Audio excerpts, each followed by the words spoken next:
Justin Shadwell. It's Friday. You know what that means. I ain't got shit to talk about. Hungar's sending me videos of old ladies howling Hitler. That's not a lie. You just sent me that video. I'm not saying anything about that. I was like, it is what it is. I sent it. You know what? Because that shit's all over YouTube and TikTok. It's like the funniest thing ever out there right now, they say. Yeah. Oh. Yeah, Shadow you know Shadow Look covered at his mouth Watch like this. all Watch shots and shit. this.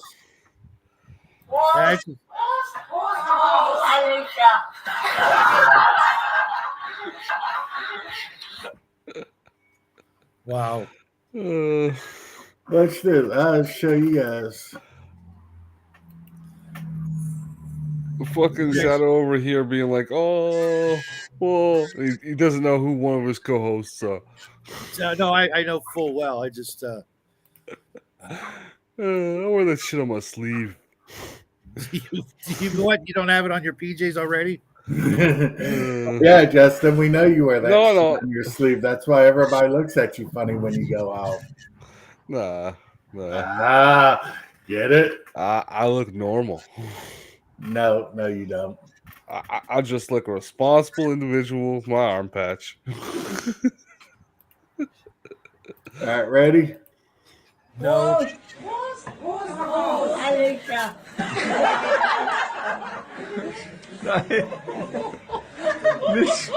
Nochmal neu. Mach nochmal neu. Prost! Prost! Hallo!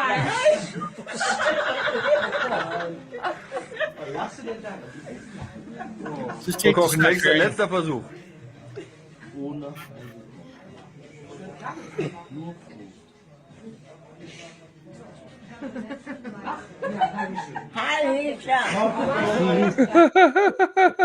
She's like, fuck it, I'll Hitler again. Granny gives 0 fucks. That's the thing. Granny's like, I'm 122 years old. So it's like, you know what? Who cares? Oh, dear God. I'll pray for you guys. Hey, the only reason they're so looked down on is because they lost. Yeah. Not that they were the bad guys. They were the good guys. No, they were the bad guys. They were the good guys. No. You were the bad guys. We might be the bad guys now. You were the bad guys then, too. I don't know. I wasn't there, so... I was. You were. That's why you don't show your face, right? Because you're all gray and wrinkly, worse than me. Nah, no one's older than you, Shadow. Nobody's older than you, Shadow. There's a couple. Not many, but there's a couple. So Jesus, when he was a teenage boy running across his neighbor's lawn, was like, "It's that Shadow guy! Quick, grab the ball and run before he comes out with his broom." Shadow was like yelling out at Jesus, "Get off my lawn, you whippersnapper!" He was an old man then. Oh God! If I was that old, I mean, why are you talking trash about us being horrible people when you got 2 Mexican kids outside in your yard singing "Days of Never Ending"? Massa got me working because it was true. See, and you're calling us horrible people. Hey, you know, if the yard wasn't freaking soaking wet from the sprinklers, I'd have them mow the lawn today. No, jeez. Not because it needs to be done, just out of principle. Just for the principle, absolutely. You'd have the mower set high enough so it wouldn't actually make contact with any grass. Oh no, I got it as low as possible. Mr. Max, rewind the live about 2 minutes and watch this cute little granny. Don't. Mr. Max, don't. What are you talking about, Mr. Max? Mr. Max, we're talking about. Mr. Max. Come on, Vominos.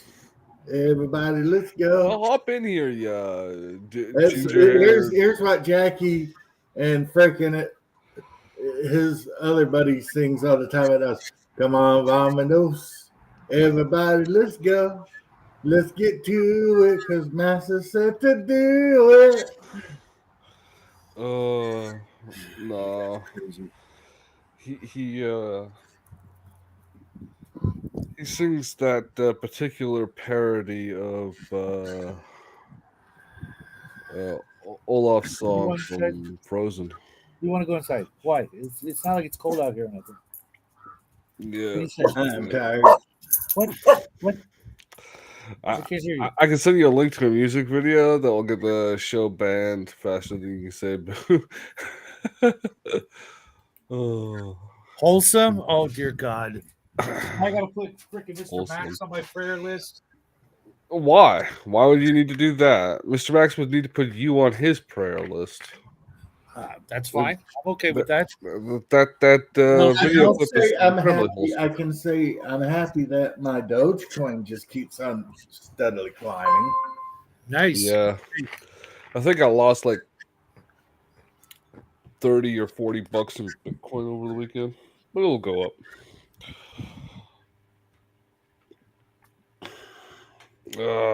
Should actually track it by percentage point. Dogecoin is doing pretty good right now. Since Wednesday, yeah, it's been down. You know, Doge to the moon. That's right, Max. Doge to the moon. Now Shiba is doing crappy. That's why I bought some. Yeah, because I think it'll go back up. But that's just me, and I don't know shit about Bitcoin or cryptocurrency. Oh, there was a spike. I should have sold. At 1,400 yesterday. Then bought again now. Yeah. I would have made like $10 or something like that. I don't got much in there, man. Yeah. Right, so what do you idiots want to talk about? Anybody gaming this weekend? No. No. Video games, maybe. If I can get the energy up for it, the way I feel now. Yeah, I just feel like going back to sleep. Yep. What is up, brother? Hey, bro, I'll be right back. Okay. I gotta make myself some coffee. Coffee's cool. I like coffee. Man, when Amazon says your book will be in review for 3 days, they mean that fucking seriously. What book are you ordering? Oh, selling. No. Notebook. A notebook.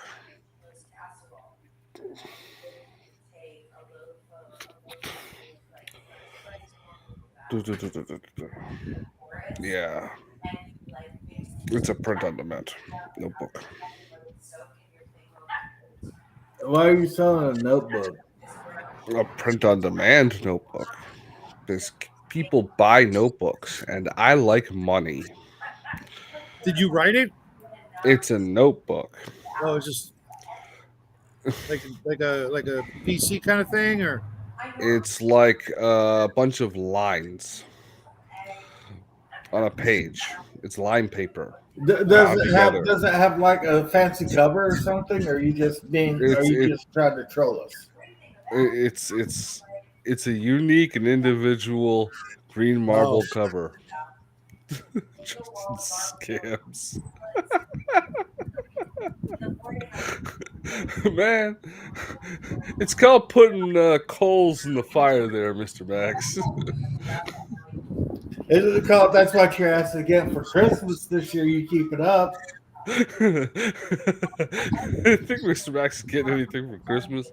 He's a loner that lives out in the woods. That's even when he does, moves into town. Getting nothing. Unless his dog brings him digs him up a bone, or his cat brings him in a bird. I don't know. If Mr. Max wants a present, he'll buy himself a present. He don't care. Yeah. I'm going to be doing a bit of that myself.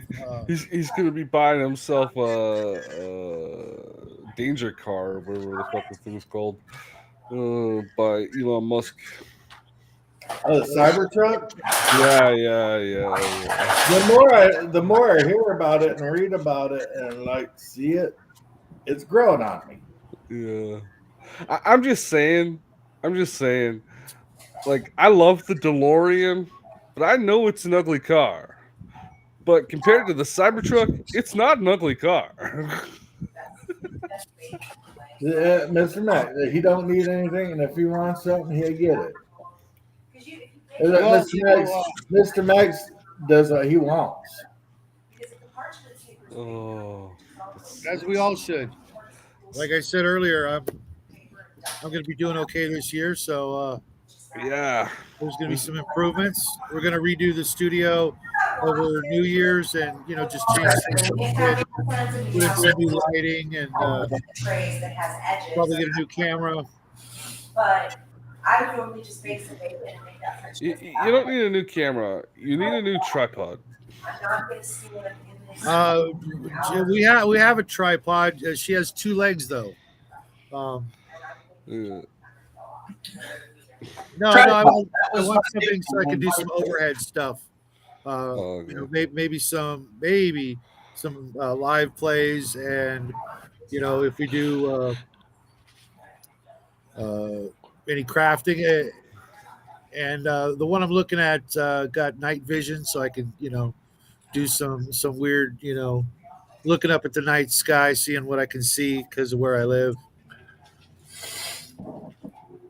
What do you think you're going to see?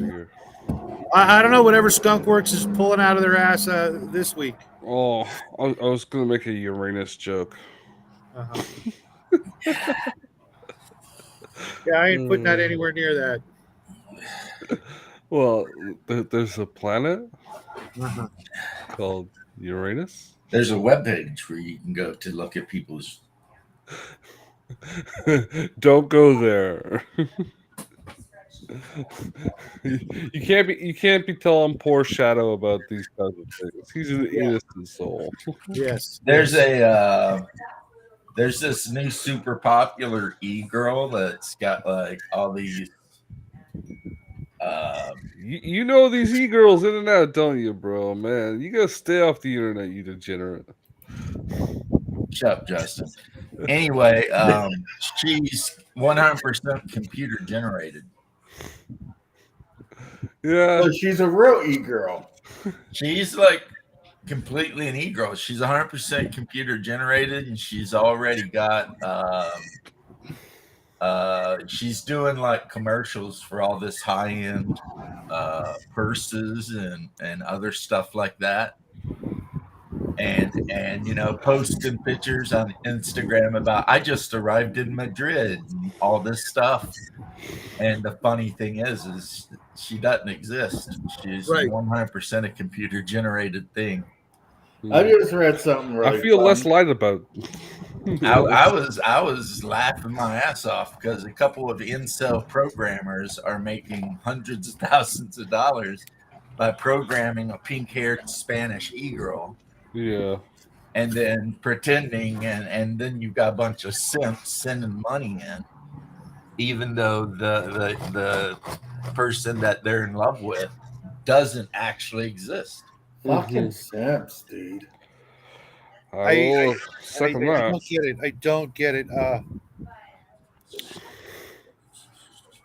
I just read something really funny. It's like, can't you cut me a deal? I'm a single mom. The guy's like, I don't give a fuck if you run an orphanage, to be honest. Jake's like, wow, fuck you, dude. How about whatever? No. What you want to deal with? A tattoo.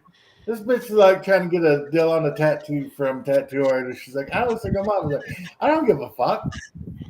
It's like, I read this other one. This girl's like, how would you feel about donating it to a single mother with 4 kids? Like, only thing I donate you bitches some condoms. I ain't gonna give you that. It's like she's already proven that she's not capable of making good decisions. Yeah. I don't want to be mean to all the single moms out there, but I guess I am. if you're a single mom, and especially if it happened because you got knocked up and the dude took off and left you, then And then you got knocked up by some different person dude, makes then bad some different decisions. dude, then some different dude. What's up, Curtis? Hey, Yeah. hey, Bear. Bear. Your voice doing better, bro? Oh, I'm sick all over, bro. Yeah. It's like you see these women with like 3 kids by 6 different baby daddies Right? That's like, Yeah. because they really don't know who's the father of them. It's all me, baby. I'm the baby daddy. Oh, this is a freaking Maury. Hey, Bear, can you do me a favor? What's that? Send me your schedule, because you've sent me links to your show, and every time I'm already, obligated to be in another show. Which show? For Four Color Cafe, always on Wednesdays. Yeah, well, I've seen you do a couple other things. Those are just fuck arounds. Okay. They're not scheduled. The Four Color Cafe is always scheduled, and I've moved the Friday Night Ghost Show to Saturday nights because it's conflicting with some games. Hey, Curtis, what's up, man? Speaking of people in games it conflicts with. see, look here, man. You could totally play a cat. What's that? Is that Pugmire?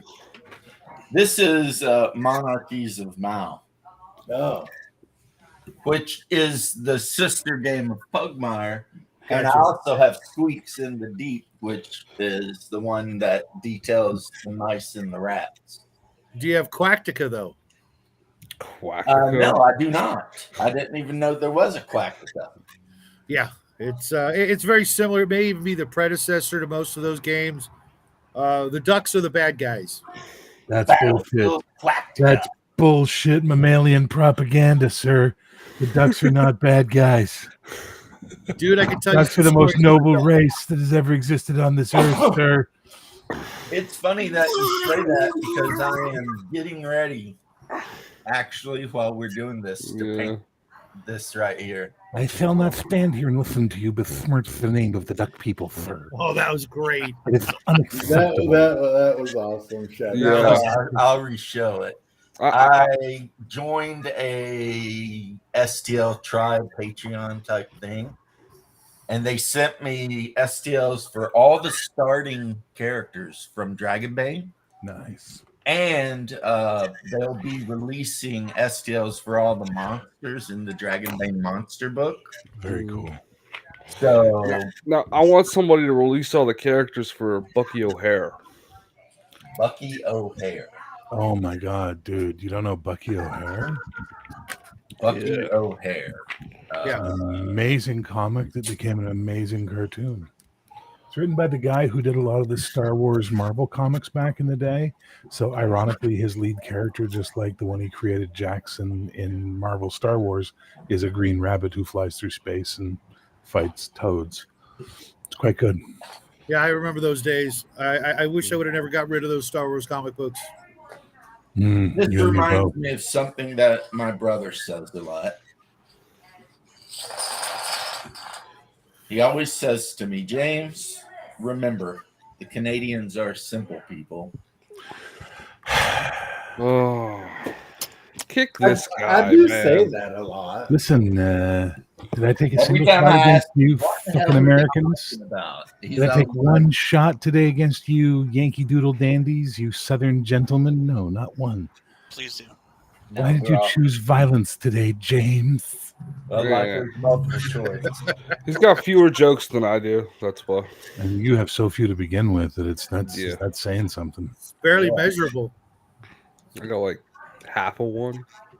Life is multiple And it makes choice. me laugh. So No, you've got the same one. You just keep using it over. Nah, over and over. I don't even have all of that one. Plus, my spirit animal is the otter. Hang on. I thought your spirit Otters animal known was for just Brock their Sampson. viciousness. No. So no Golly, one should be surprised. golly, it sure is a good thing that us simple folks don't do anything stupid and get ourselves in trouble there, eh? Oh boy, Yeah. geez, yeah, for sure. You betcha. You betcha, eh? You betcha. Look like a It'll be bunch of like hose a heads. genocide movie. A bunch of guys would just get together and decide to invade Canada. Yeah, you guys have tried that twice Can we not and try failed to? twice. Well, Can okay. we not start any Cold more War wars, got please? bored and If went they wanted to do that movie, it's called Canadian Bacon. Yeah. yeah. We Yeah. just I got like- done actually- with we just got done with a 20-year conflict in the Middle East, Oh God, And we'll make now- it a 50-year one here. and now Venezuela is talking about invading another country in No, South no. America. Annexing, sir. They're not going to invade. They voted to annex portions of Guyana. Please, this is civilized. Yeah. I don't see how you can annex something without invading it. Well, they just want their zoos for meat, so it's going to work out well for them. Well, Isn't either it- way, that's like, either Brazil has to get involved or we do, and it's. Doesn't the pundit? No, just let them annex it. Yeah, I was going to say Pundit lives in Guyana, so maybe he lives in the part and he'll become Venezuelan. Oh man, that would be like his worst nightmare. Then we definitely just gotta sit back and let it happen. I mean, That would be I ain't doing worth it. shit. I ain't I doing don't shit. know if they actually have an army. Mm. They probably have a drug cartel or something. I know Venezuela's not going to f around with like Argentina or Chile. Here's something that people need to know about. If you start Lord of the Rings, The Two Towers, on December 31st at 11:13 and 19 seconds, you will start the new year with Theoden saying, "So it begins." Nice. Some people have way too much time on their hands. That's just freaking wholesome and awesome. I don't know. As much as I love Tolkien, and I do love Tolkien, I would rather watch Conan. I like Conan too. But the thing is, having Theoden say at midnight, "So it begins" on New Year's, that is a neat way to ring in the new year.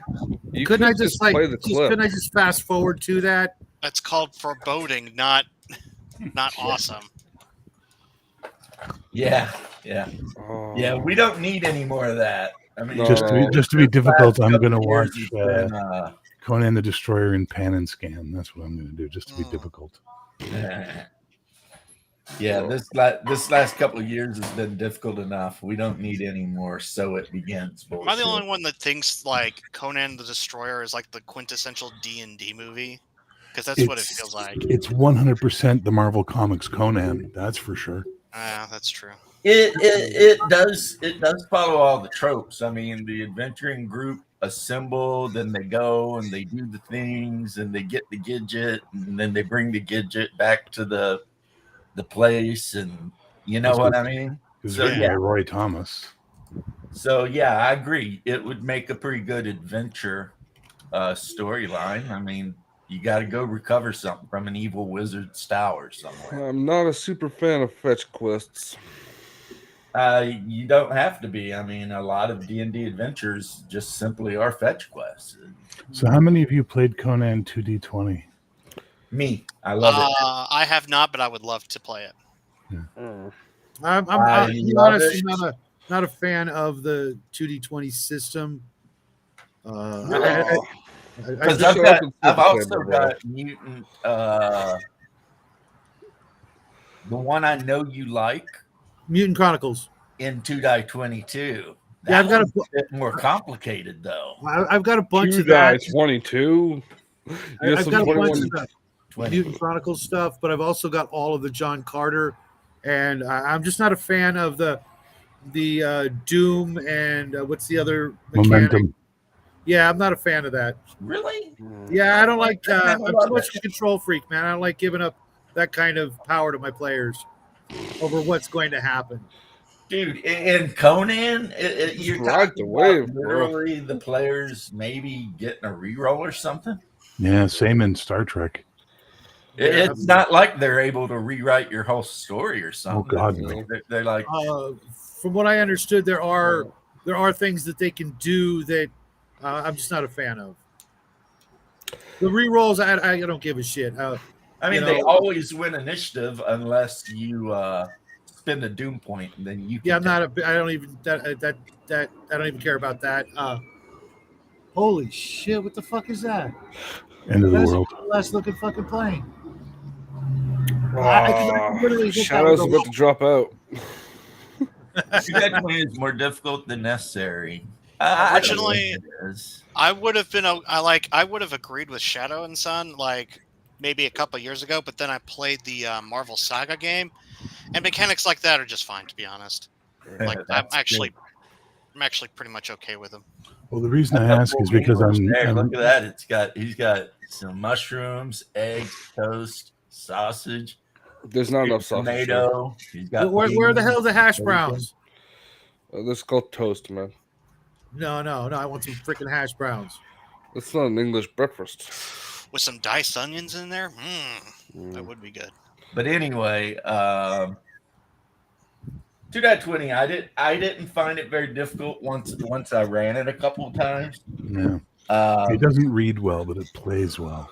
Yeah, and I have the Star Trek version too, and I'm loving the Star Trek version. I'm quite happy with it. I've been talking with Monsieur Boivin about. I think there's a potential 2D20 generic fantasy hack that could be done. I think I thought somebody had done it. If you don't want, please point me to me. I'd love to look at it. Doesn't the 2D20 systems usually have like a roll to see when you're out of money and that sort of thing? No, not that I know of. Okay, or ammo. I know that's a fact because when I was playing Conan with Crafty Matt Craft, the very first time I used my crossbow, I ran out of bolts. One shot, I'm out. Well, because one shot ain't one shot. It was like explain that to you, but you don't want to hear it. Well, it took place in 30 seconds. I know how fast it takes to load and reload a crossbow, and how many crossbow bolts I would carry if I was carrying a freaking crossbow. Did you have it written down how many crossbow bolts you were carrying? I would have to look at my sheet. Loads of crossbow rounds. Yeah, it's just too. Well, first you shouldn't be making an ammo roll in any system that uses an ammo die on your first fucking shot. Like that's just silliness, right? Well, I'm empty. No. You gotta critically fail before you make an ammo roll anyway. Yeah, you don't make an ammo roll every time. Every time you shoot. The one and only time I shot, I was out of the rule was probably because misused. That's it happens. You got to screw up, then you lose ammo, or certain special abilities automatically can consume ammo. Like there's a longbow ability where you can attack a whole area. Like how it uses zone movement. There is a bow ability where you can attack everything in a zone, but you have to give up one load. You got to shoot one load. Not touching that one, guys. Not shooting. Yeah. No. Not touching which one? The bukkake reference. Yeah. Regardless. That's just the baby shower in Japanese. You guys are the ones with the freaking dirty mind. Yeah, I didn't go there. Yes, I went there. Bukkake's just baby shower in Japanese. Ew. Anyway, I just said that's how the rules work, I mean, I will argue for 2.20 Conan. It's a good game. Well, I argue for Morkborg because you guys don't know how to read. Morkborg ain't a game. What part of it's not a game, bro? It's called a role-playing game, not a war game. Dude, it has like one page worth of rules. Yeah, that's all you need. No, it ain't. That's all you need. Nope. You role-play the rest, bro. That being said, I am starting to warm up to the concept of more. What would be the phrase for it? Not obscure, not vague, but like abstraction of inventory. I do I hate that. I hate that. I'm warming up the idea, like ammo dice instead of specifically tracking your specific number of shots. Like making wealth more of like a statistic rather than a ledger. Fuck no, I'm out. I'm so out. Oh, you don't. I will tell the DM when I'm out of ammo. I will tell the DM how much money I have. He's not going to tell me how much I spend it before I spend it. You know what I mean? If I don't want to buy something, I'm not buying it. I will sleep outside if that's what it takes. I'll go without a meal. I'm not doing that. See, in Warhammer, there's a happy medium. If you choose to use one of your endeavors to stash your money or put it in the bank, then on the next adventure, you start with that money. Otherwise, you start without any money. Well, it's like the D&D bullshit, right? Your character's social rank is, and you roll a number of dice, and that's how much money you got on you. So, but there's also the D&D bullshit that you don't have a fucking credit card in your pocket. So I've got 10,000 gold. Really? Where are you storing that, asshole? In your cheeks? In the bank. Like what bank? What bank? In Warhammer, sure, but in D&D, players walk around with like their fucking equipment lists, like they're just carting all this shit with them everywhere, and it's like, motherfuckers, good luck. You know? No, I'm usually carrying 50 pounds of gear. And how much of that is your gold? What? How much of that is your gold? It depends on how much I have. Usually I'll be putting in the bank.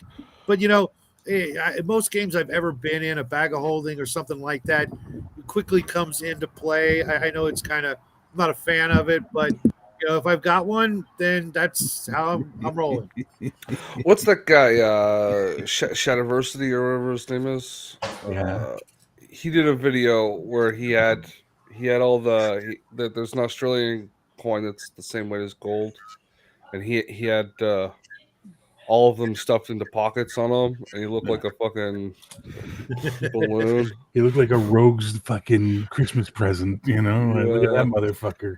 Yeah. I have to say, the one thing I despise about Against the Dark Master is the way they do the wealth system. Why don't you like it? What's the reason? I'm curious. Unlike my esteemed colleague over here, I think you should keep track of how much money you have. And every item should have a value, at least a base value. In Against the Dark Master, you have a wealth rating. Yes, you do. And if you want to buy something, you make a roll. And I don't like that. I don't care for that. Cyberpunk did that. I don't like that. And even more importantly, my players don't like that. Yeah, I don't like that. My players want to know how much freaking money, gold, whatever they got. Now, everything else he said about liking more simple, abstract games, I agree with. If it's much more complicated than BX D&D, I'm kind of like, I don't know. But no, I'm just kind of irritated with the whole someone forgot to specifically buy or write down rope on their character sheets. Oh, someone had people feel like they have to do freaking accounting, or they have to be very meticulous about all the stuff that they're carrying around in their backpack. You know, You ever been rucking? Yes, I've been in the Army for 8 years. I know all about that. It's just some people don't like doing that in their games, though. Hey, man, They should find another game. Want to do it? Yeah. Yeah, well, that's what he's talking about. Finding another game. Yeah, I like keeping track. I like, making people have to worry about water and food and, all the, nitpicky stuff. I'm a prepper. I'm kind of obsessive about sort of things like that. I don't leave the house without 10 different things in my pockets.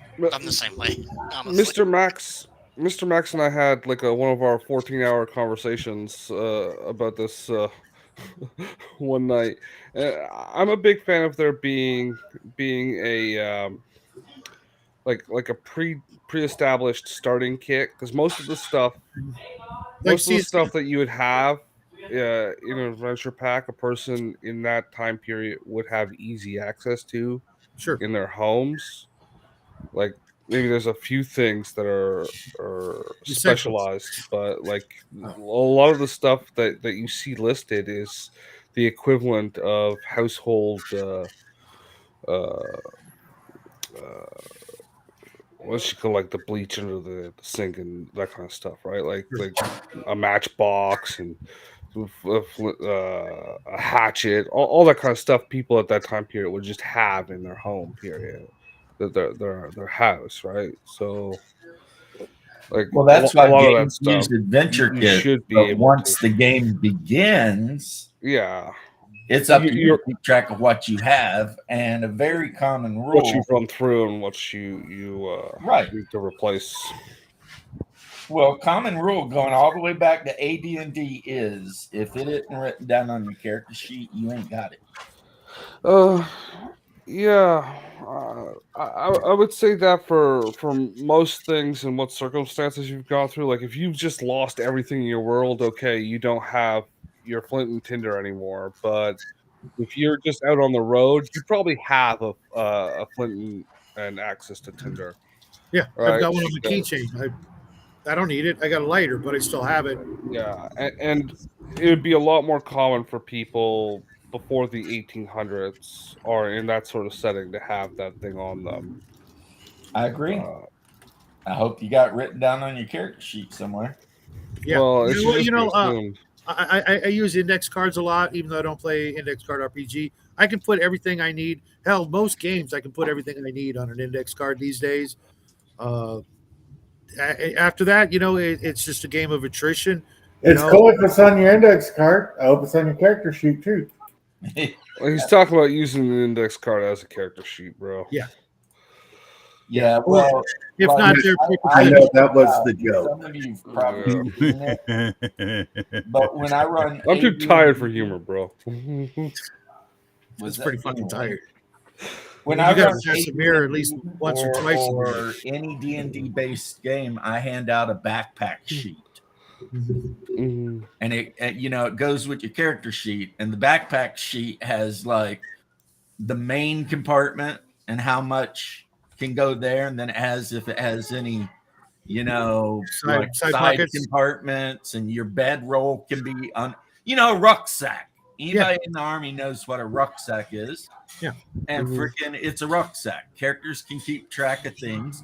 And if you put things in your backpack, especially if it's got a frame, then it greatly reduces the encumbrance of carrying those things.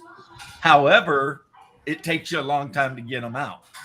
So don't put anything in your rucksack that you think you're going to need to pull out in the middle of a combat, because it's going to take a while, because you got, depending on which pouch it's in. Right.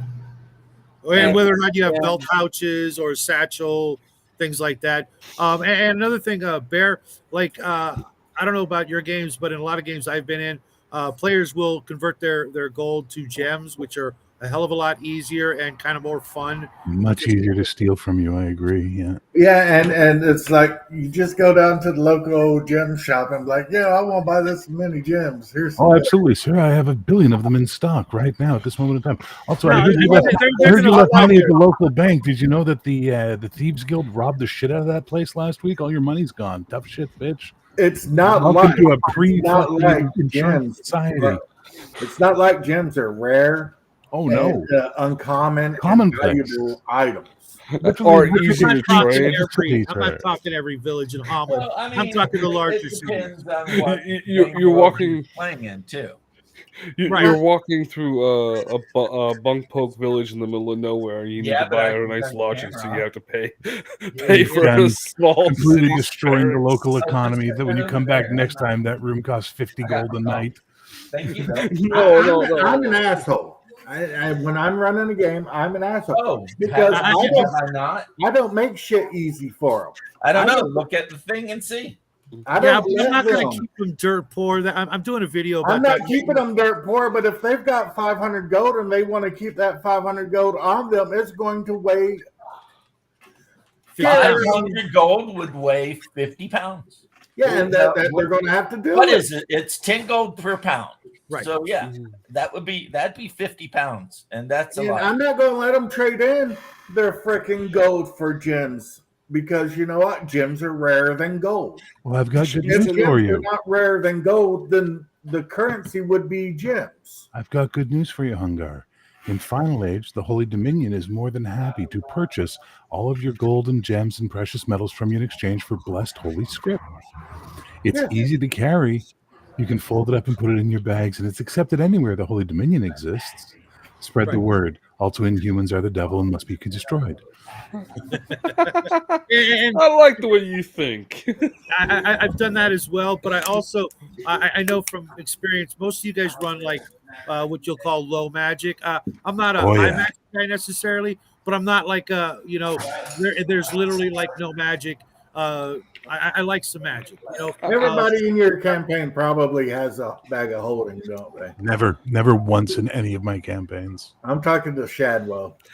I had it once. That's usually like a 10th level kind of item. You know, you're not going to find one of those. You might find like a pouch or something that holds a little bit more.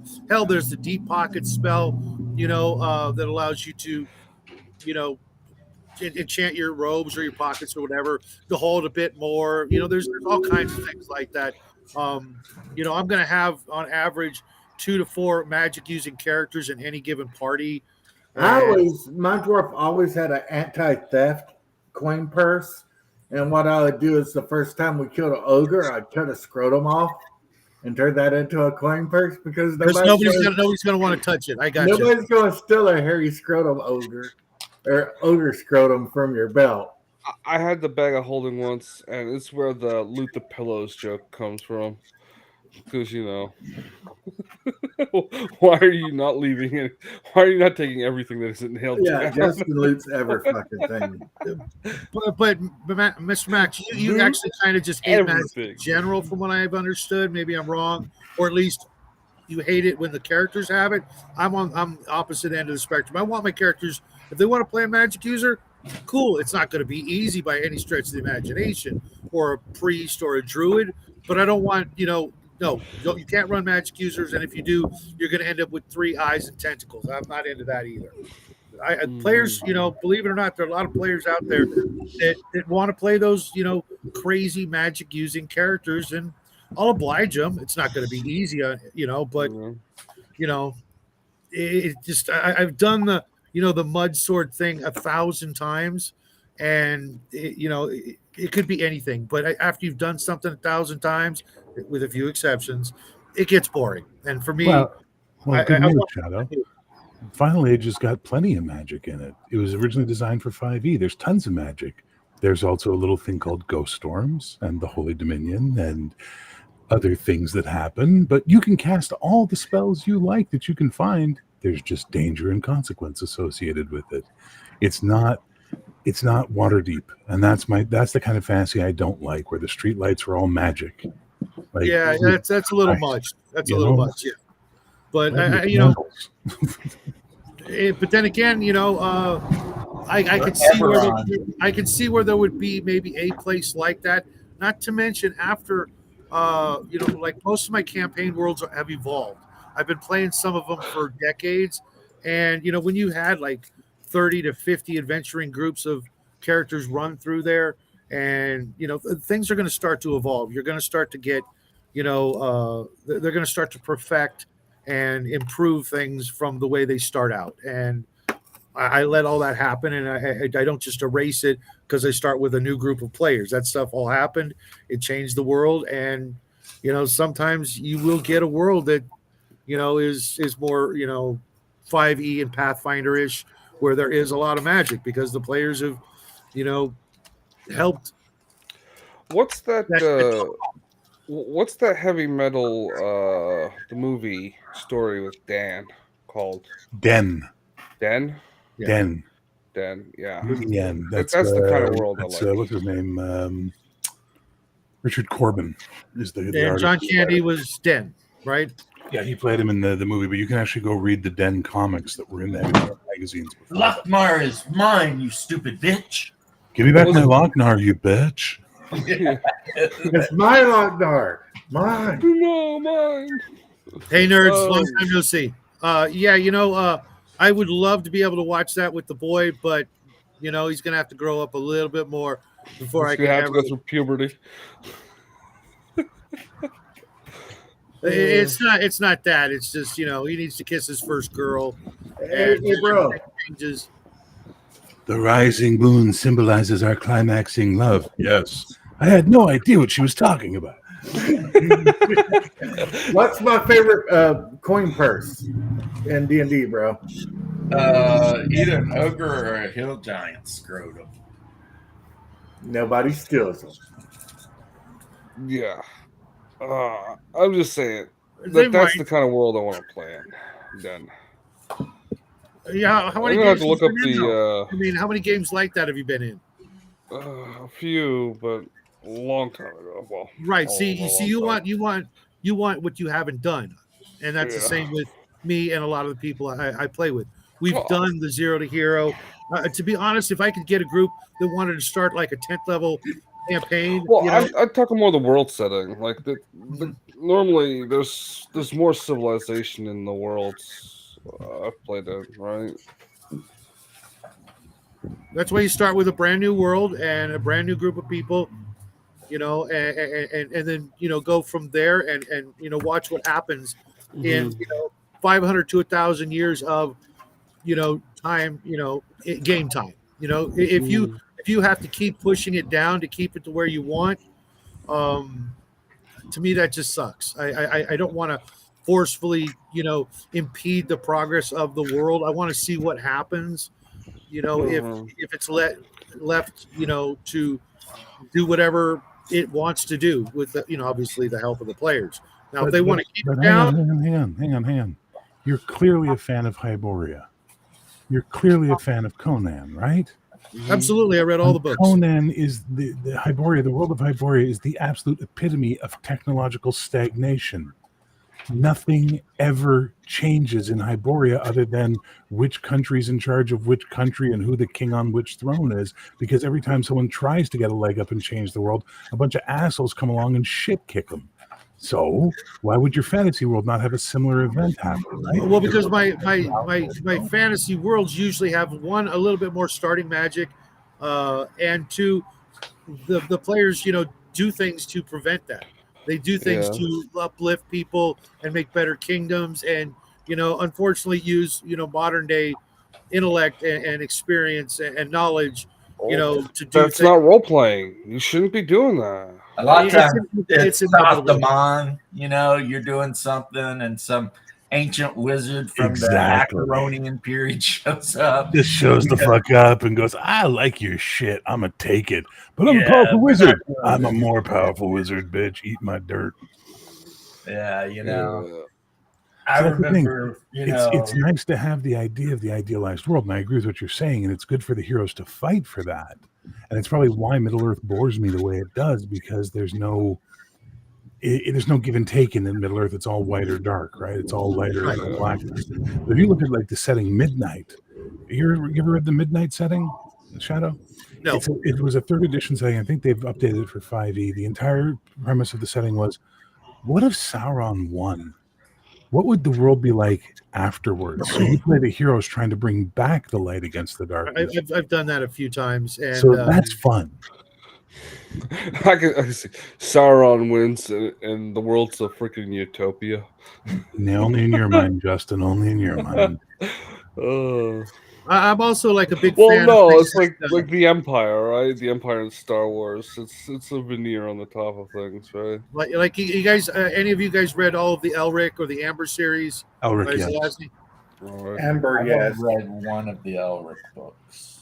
I couldn't get into it. It ends perfectly. Yeah, it does. One of the best endings in the history of fantasy. But unfortunately, it makes for an absolutely shit RPG game. Oh my god, yeah. Though I played the fuck out of Stormbringer in high school. We played the fuck out of that in high school. Yeah, it just it's kind of like playing in, like we were talking about Dune or Tolkien. It's got this timeline. Unless you're going to veer from it, drastically, everybody knows what's going to happen, and they get the to the point where they're like, yeah, this is kind of going to end really bad. Let's make up some new characters in a new game. You got to have players that can immerse themselves in the here and now, and not worry about the outside events to their own game. Right, and resist the urge to bring in any NPCs from the stories, and virtually veer off completely away from the paths more trodden. I think we played in like the millennia before. You know what I mean? Like I think that was the default setting in Stormbringer. As a result, was you were playing before the rise of Elric, so it was like just The Melnibonian were very isolated still. The Pantangi were trying to take over the world, that kind of stuff. Sure. It was fun. We just really kind of like let them if you were going to play characters. Star Wars, you'd want to play, something like the Knights of the Old Republic, way before all the other crap goes on. I don't know. So that you could do stuff. I don't know. I've run some damn fine Imperial Galactic Civil War campaigns. Really? Yeah, I ran during the Rebellion era. I actually, how you guys are talking about not bringing in NPCs. In one adventure, the players had to rescue a high-level rebel operative.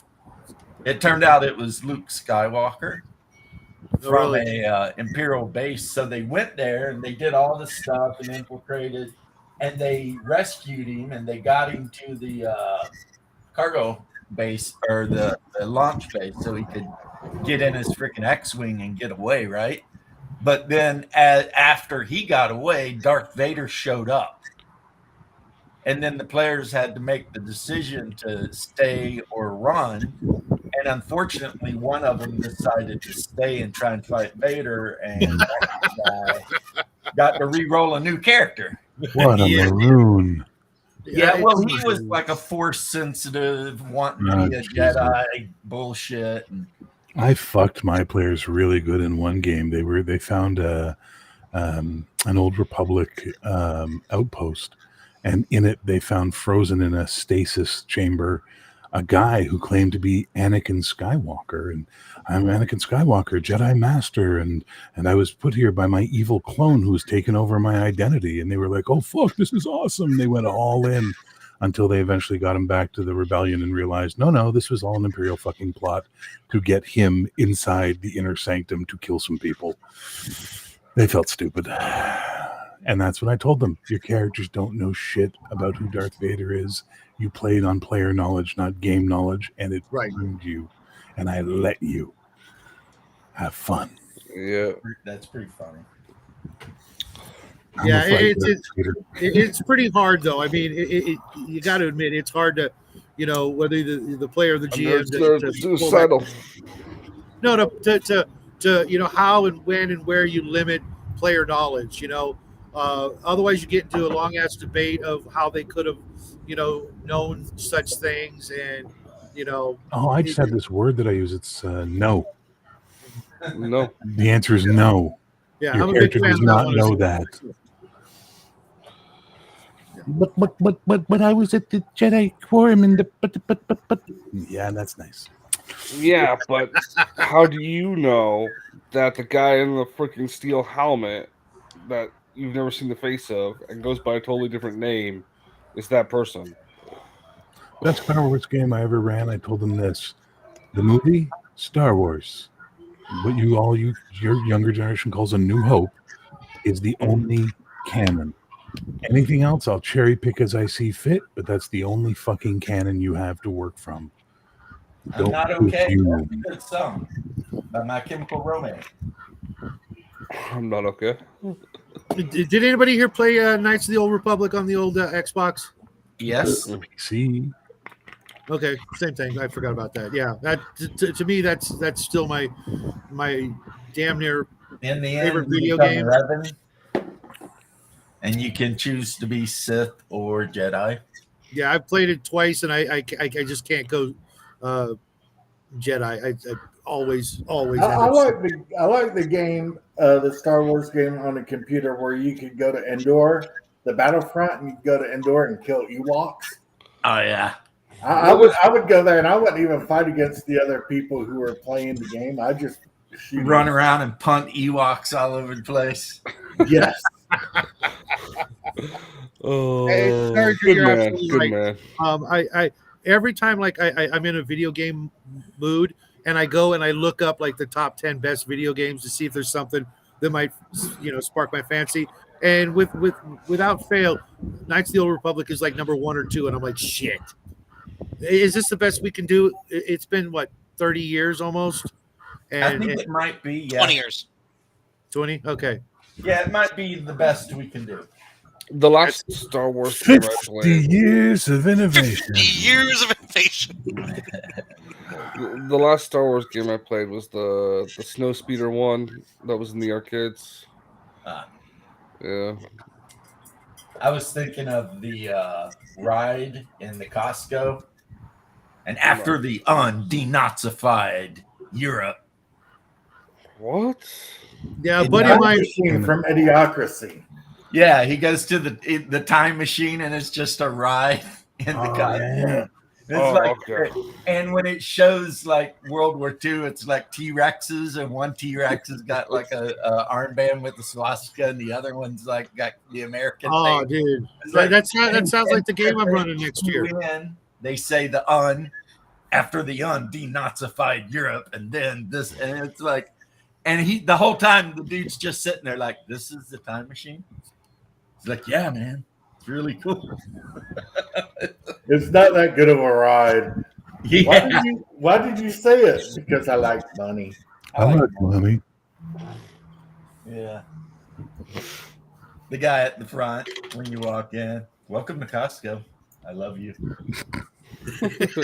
This is where I went to college. My dad was really happy I got in. It's his armada. Yeah. Yeah, to be a lawyer, he went to Costco. So it was pretty prophetic after all, wasn't it? Mm-hmm. Yeah, it's a pretty funny movie. You can get a education from Amazon. That's the internet's version of Costco. Yeah, it's pretty funny. You can get an education from Amazon? Yep. They have degrees and shit. You can be a model on Instagram. Yep, you can be a model. With an airbrush. Just take really good care of your feet, right? And you can be a soldier on Call of Duty. Right? Oh. Sorry, man. Everybody knows you can't be a model on Instagram. You gotta be a model on OnlyFans.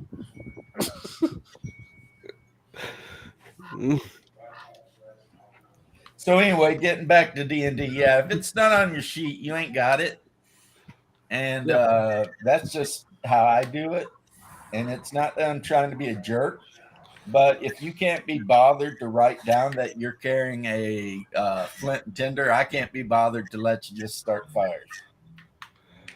Well, depends on the game system you rock. Yeah, unless you know how to do it with sticks and twine and things like that. Right, which means you've got a skill or proficiency called fire starting, which I use proficiencies in AD&D because I absolutely love and adore the Wilderness and Dungeoneer survival guides. Amen, brother. Love them. Yep. I absolutely positively adore a motherfucker writing down what they got carrying on them or they're not getting it. You only like the Wilderness and Fire whatever guides because you like giving massive multi-corporations that hate you money. Who's TSR, you moron? I was about to say. TSR like everybody. Yeah, TSR liked money. And they also like their fans. They don't exist anymore, so. Right. Well, neither does the Wilderness Survival Guide and the Dungeoneer Survival Guide. Close enough. So my books were written back in like 86. Do you still have those original copies? Yeah, I got original copies, man. I've got extras. I'm actually looking for extras of certain books because they're, hard to find. And I've got players who, I would like to, the holidays coming up, and there's a couple people I'd like to gift a couple of books to. However, no matter how hard I try, I never can get the isometric mapping bullshit down. Yeah, it's kind of tough. It takes some work, but when it's done right, it's freaking gorgeous. Shadwell. Just grid paper? It's grid paper, but it's at an angle so that when you draw everything, you're drawing it in. The room will be 3D. Yeah, I know. Shadow, I got a question. I can't do that. Go for it, Hungar. You have the Dwarf Splat book? Yes, I do. Would you be willing to get rid of it? I don't know, man. Are you going to be in my game? Yes. You're talking about the second edition one that you love so much? Yeah. Complete Book of Dwarves. Yeah. Yeah, I just I would have to Just know he's going to want to play Bow Ranger. I don't care. I can handle any That's character. what's going to happen. Guys, I have run games with characters from different systems at the same fucking time. Bring it on. Brother, you guessed it. You was right. Battle Ranger. Right. What's up, Bear? You look like you're about to. No, I'm just sick, man. I think we all are, man. This guy. I slept for 2 freaking days, and as soon as the stream is over in a few minutes, I'm going back to bed. Yeah. Stream over in a few minutes. Yeah, you guys can keep going. I'm just going to be done in a few minutes. Yeah, I'm gonna be out too. We've been on for an hour. That's usually how long we go. No, Fridays, brother. Oh yeah. I wonder if it's just the season. It is. It's just the season. Seasonal Plus, depression. I'm telling bro. you this, and I don't mean to get anybody off any conspiracy theories. My diabetes was well controlled. Then I got a COVID shot because they were sort of mandatory in this country. Right. And I got the booster, and that's all I ever did. And ever since then, my diabetes has been out of fucking whack. I've been sick half the time. Like, I'm convinced that fucking thing, that MNRA or mRNA shit did something to me. You know, Man, it's ridiculous. It's not a conspiracy anymore. Bear, Texas is suing Pfizer. Good. I want a piece of the one for when Moderna comes up. I want a piece of that action. Or it could be Moderna. I know the state of Texas is suing one of them, and then some officer in the Air Force, he unleashed like health statistics. They forced all the Air Force guys to get, I forget which shot it was, but then cardiac problems with pilots went up 900 and something %. Moderna. That's Moderna. Yeah, the Moderna one or Yeah, whatever. Jackie and I, Is like basically he was an Air Force doctor. He was like a lieutenant colonel or something, and he busted out the stats and made a video. And he was like, "We went from here were the baselines, and then all of a sudden, you know, all of our pilots are having heart attacks and shit." Yeah. You know, well, he wasn't calling them heart attacks. He was calling them, you know, myocardial infarctions. But it's a heart attack. You know? I just think it's weird that you got to get a freaking vaccination for cold that you really don't know you have unless you get the test for it. Well, that's some people. I know when my daughter got COVID, she was sick as hell. Yeah, and for diabetics, diabetics with COVID had an 87% increase in risk of extremity amputation. It was really hard. COVID was really hard on diabetics. I had COVID twice, and it didn't bother me at all. Yeah, but you did have a toe cut off. Yeah, but not when I had COVID. It's not just during that period. It's you know. Jackie and I, we both refused the shot. His mom got every shot, every booster, got COVID 3 times. And while in the house, Jackie and I didn't get shit. Okay. And I've got COPD and asthma, a little overweight. I smoke like a chimney, nothing. I was going through my regular stores, my regular shopping, no mask, none of that. Didn't get a damn thing. Yeah, you're lucky. You didn't live in Canada, man, where they put in the COVID passport and all that shit. We had all of it. I was watching the trucker rallies and all that, and I'm just like, what the hell is going on? This is crazy. Oh, the World Economic Forum owns our country, but that's neither here nor there. No, it's all going to come to light, you know, at some point what was really going on, and I guess it's actually happening sooner than later.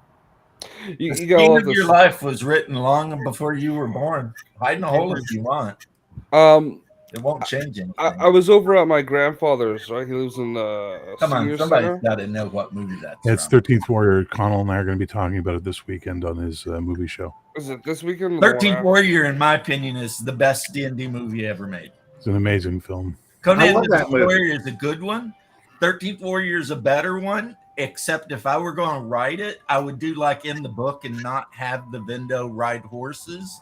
Because in the book, they didn't ride horses because they were Neanderthal or Devonian men, cannibals that came at night because a lot of new scientists are starting to realize that Neanderthal or Devonian men were probably nocturnal apex predators. Well, Denisovans were huge because we have very little. Well, their eyes are 3 or 4 times bigger than our eyes and set way up. Well, the teeth they found from the Denisovans imply that these fuckers were 10 feet tall because of the size of their teeth. Like, it's how big these guys would have been.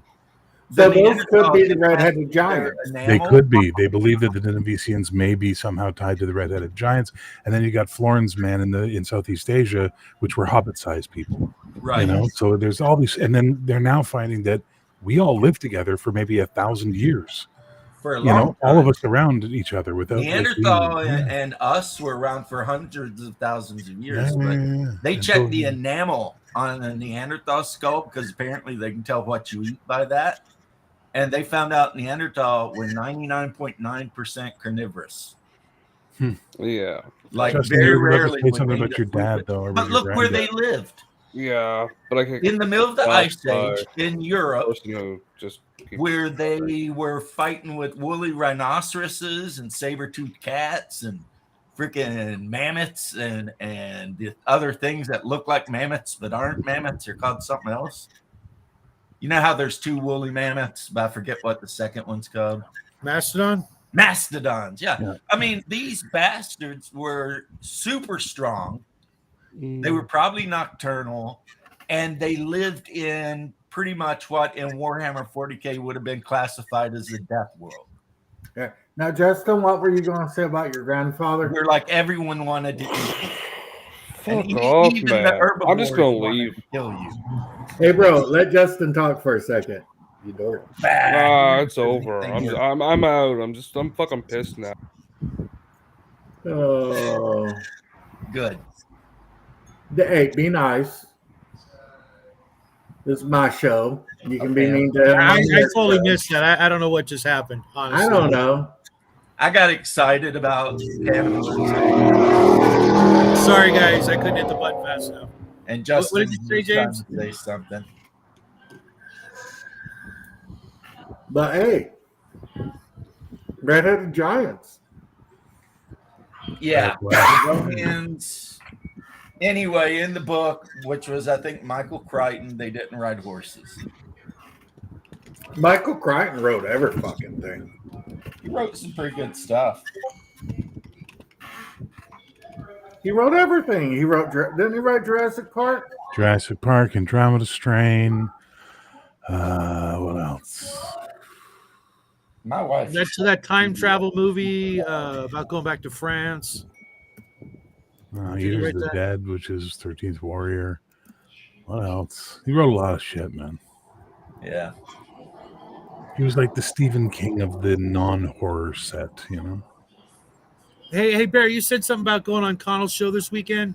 Yeah, he wants to. He invited me on to do. He wants to talk 13th Warrior, so we're going to do that. On Saturday or Sunday? Sunday. Really? I thought we were doing the other thing. So that's news to me.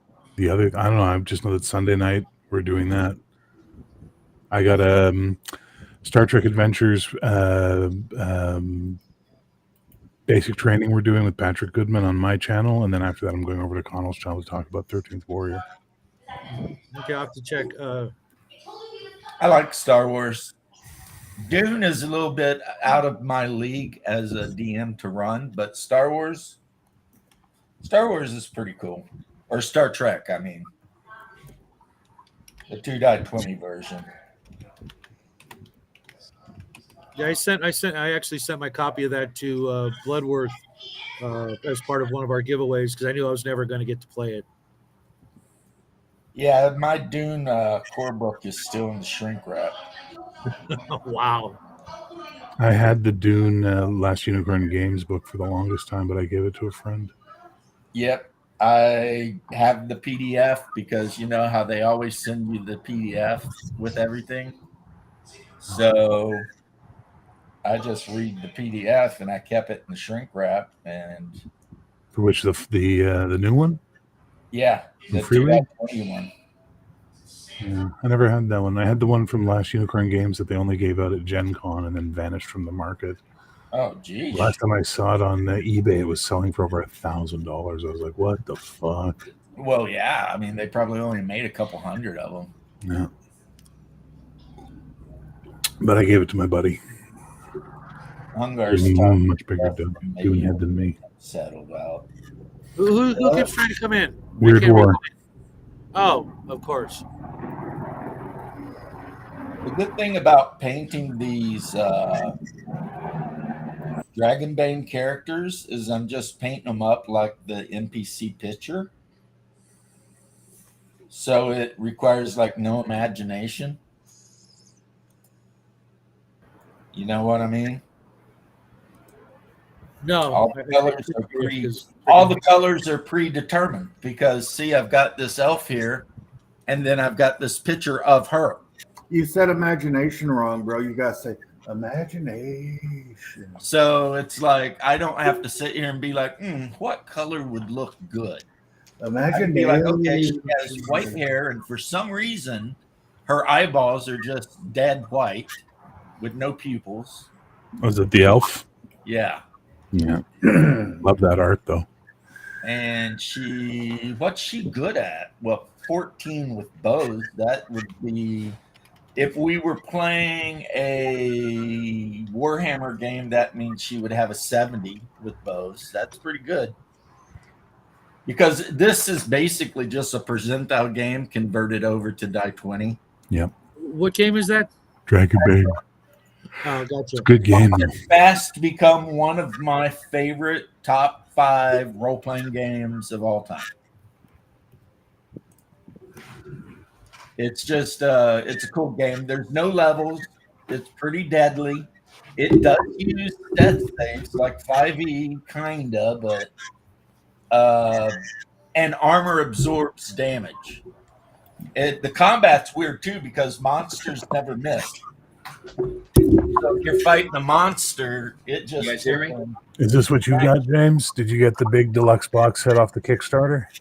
I got 3 of them You got 3 of the deluxe box sets? with the cloth maps. Yeah. Dice. Yeah. You did 3?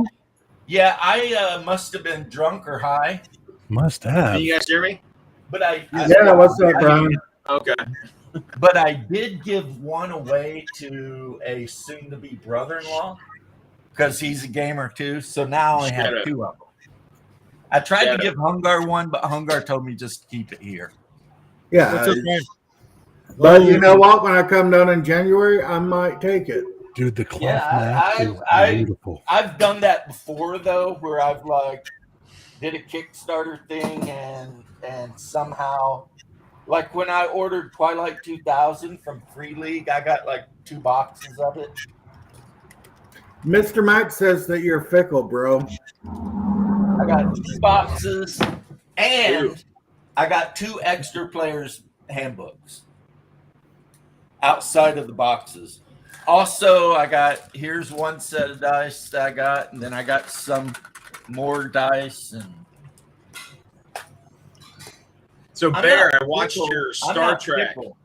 This game. channel started out with me talking about BattleTech, and I'll tell you what, I still love BattleTech, and I will never not love BattleTech. How do we talk about Adventure Conqueror King, and guess what? I will never not love Adventure Conqueror King. It's one of the best OSRs ever. And then I started talking about OSE, which is basically just a simpler, easier AD&D for me because I play OSE Advanced. And then I talk about AD&D First Edition because that's one of the last fantasy role-playing games I ran. And I talk a lot about Warhammer because I'm a Warhammer nerd. And I'm currently running Warhammer 4th Edition. And I've been also talking up Imperium Maledictum, which is basically Warhammer 4th Edition, but set in 40K. So, yeah, I'm not fickle. I just love a lot of things. What's up, the OB? It's Weird War 2 or nothing. No, that's not true. See, Weird War 2, I don't know, man. Hey, John. Hey, Lee. You fucking do anything. See, that's the thing, man, James. It's World War II, just with everything that you ever want to play in it. There's no rules to it. There's no bounds. It's like whatever you want to do, there it is.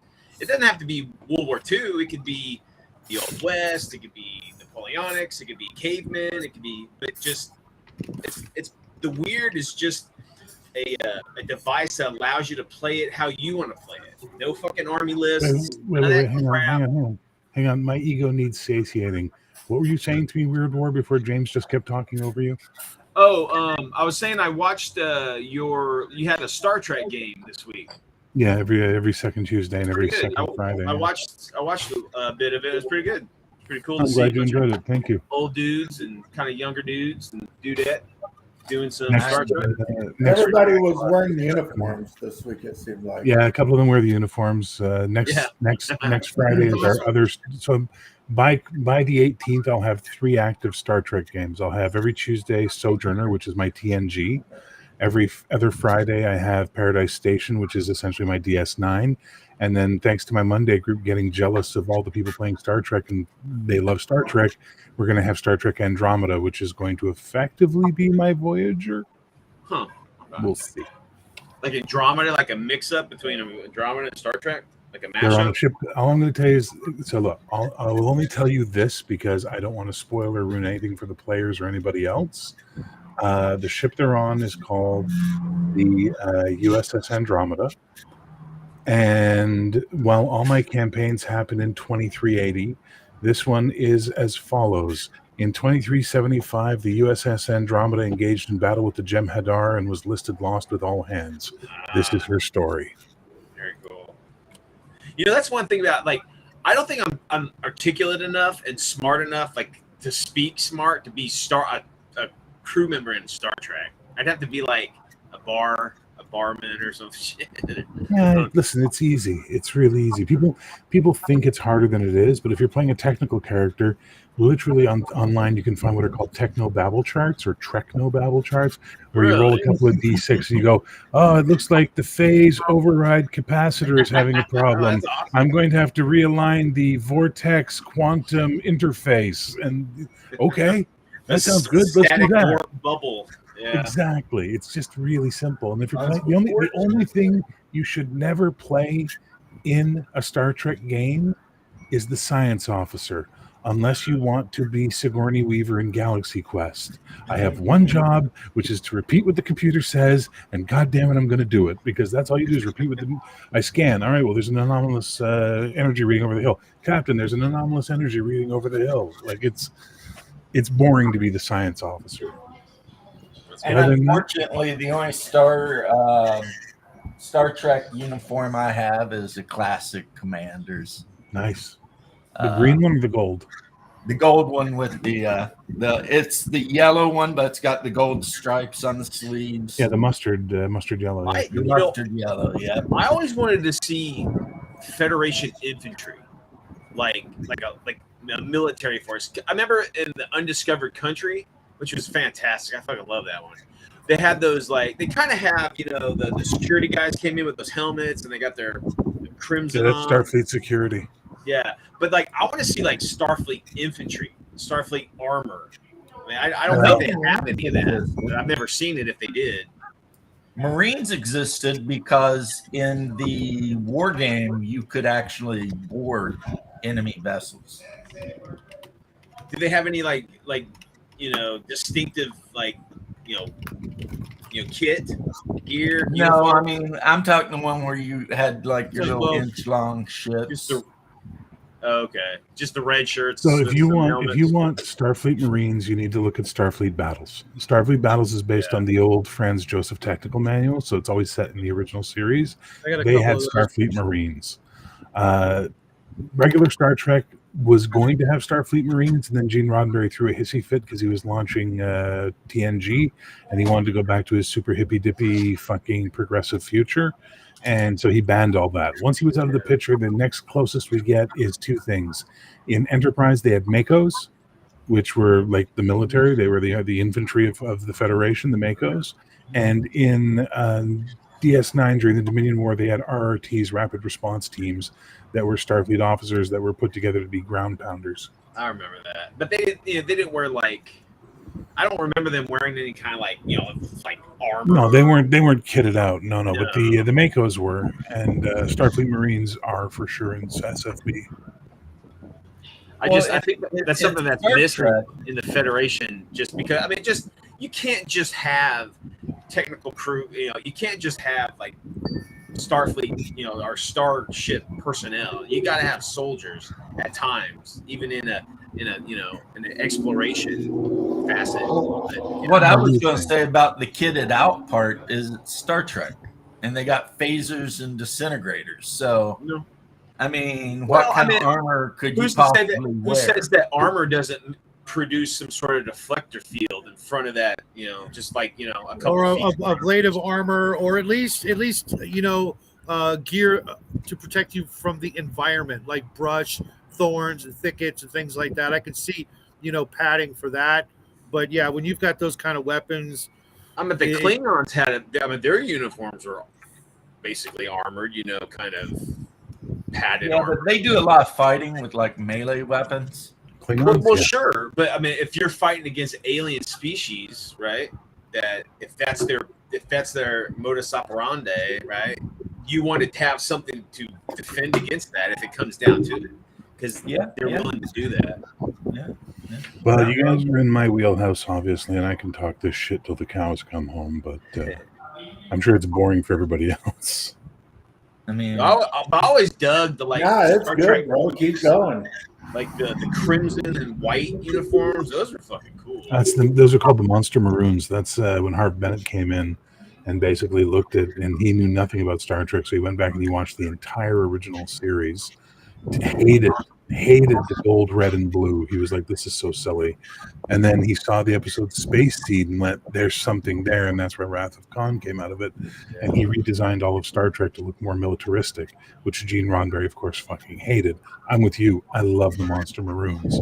I also like the late first DS9 First Contact, the black and gray with the Those are fantastic uniforms. But most people who grew up in the 90s, TNG is their bread and butter, right? They love the peaceful little Federation. And as a result, you get the episode Conspiracy, where Picard's being held prisoner by the Cardassians and Captain Jellicoe takes over the Enterprise. Fandom hate Jellicoe. Go watch the episode. He does nothing wrong.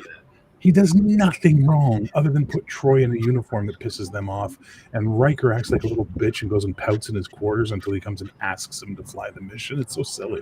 But this is the problem. So modern Trek is mostly written by people who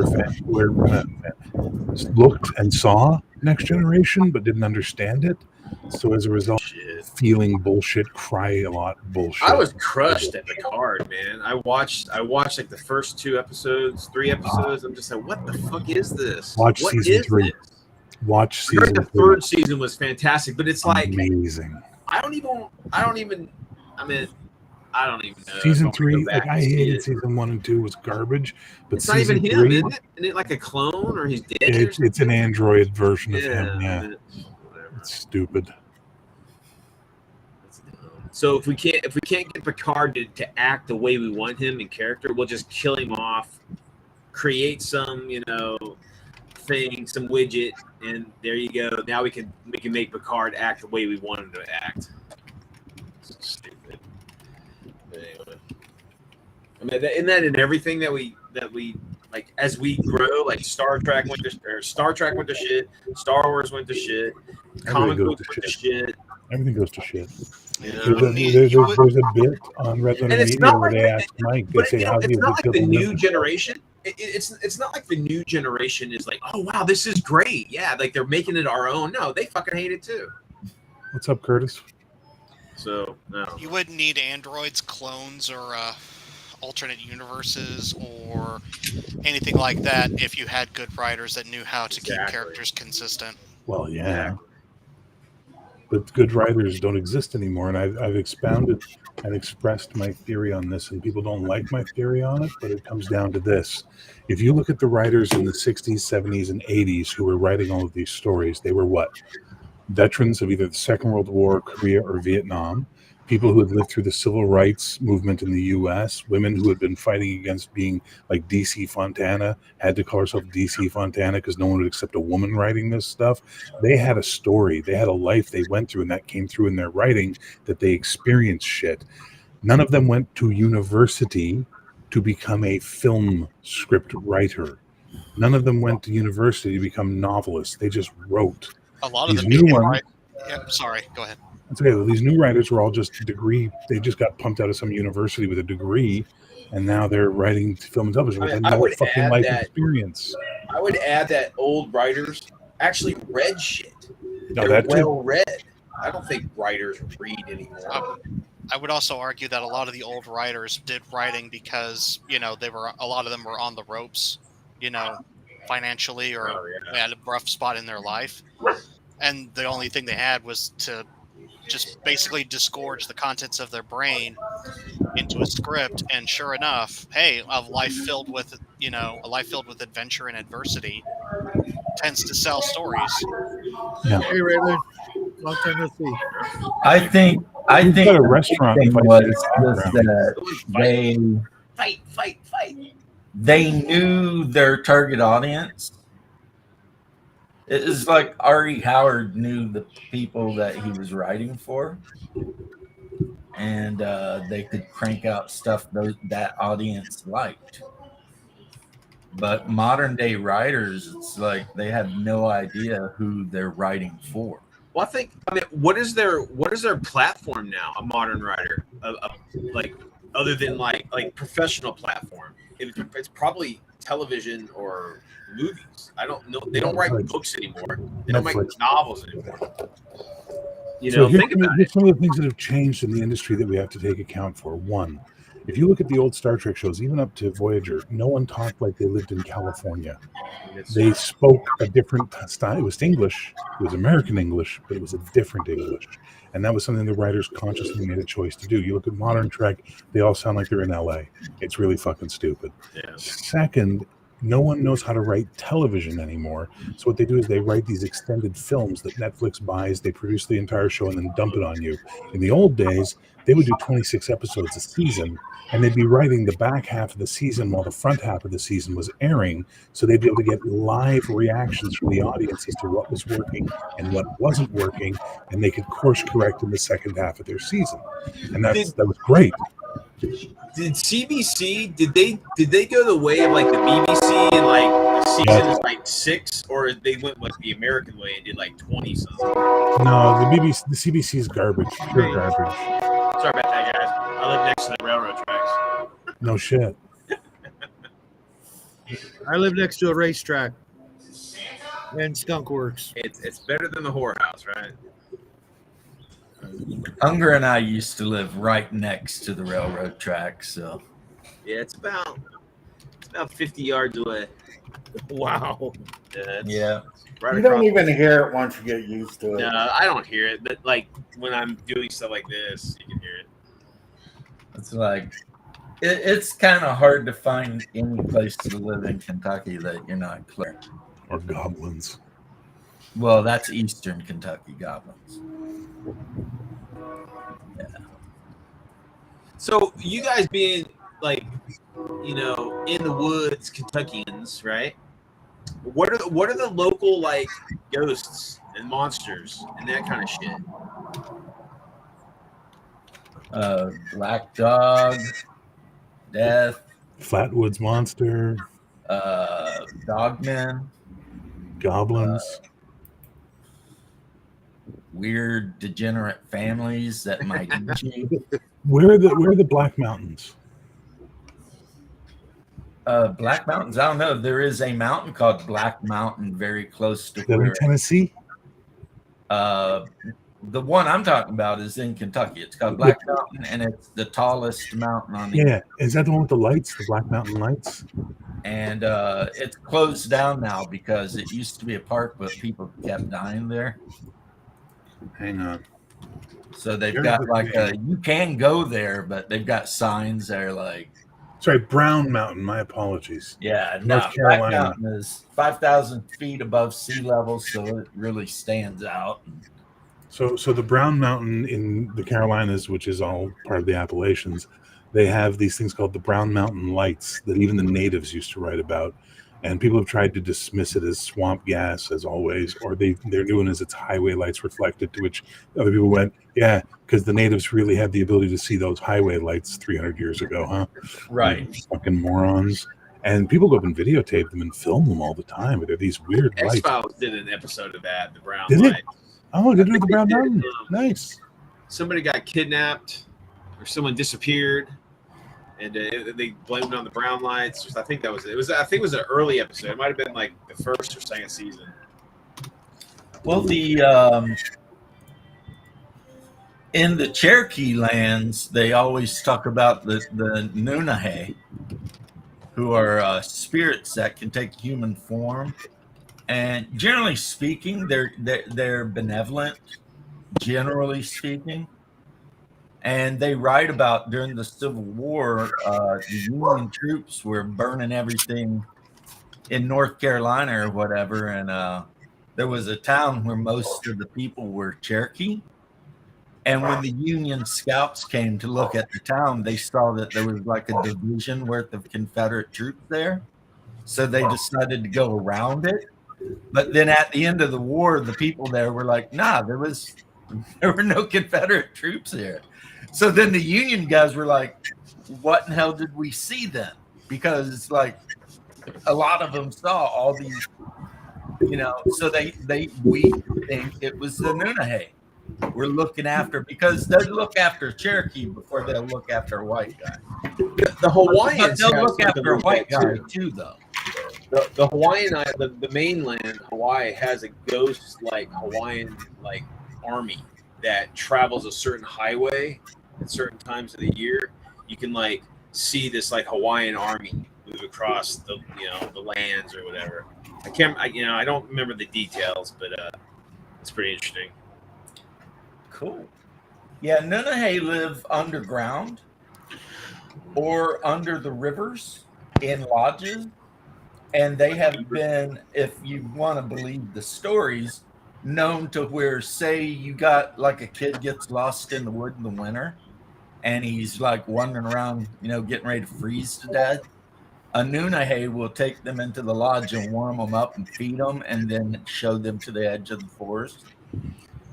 So that's nice to have they're generally benevolent spirits. That's good. Generally speaking. And there's tons of stories of Nunahee that, mostly North Carolina, but parts of Kentucky and West Virginia and stuff like that.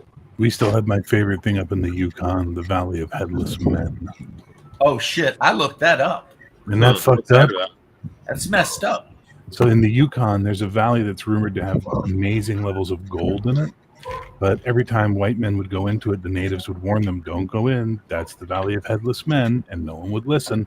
And every time when they'd go in with the search party, they'd find them in their camp with their fucking heads missing. I've heard about that. People try to actually go camping in there and shit, and people are like, don't do it. So now what their new theory is that there may be a lost tribe of Neanderthals living there. There could be. I mean, how would we know?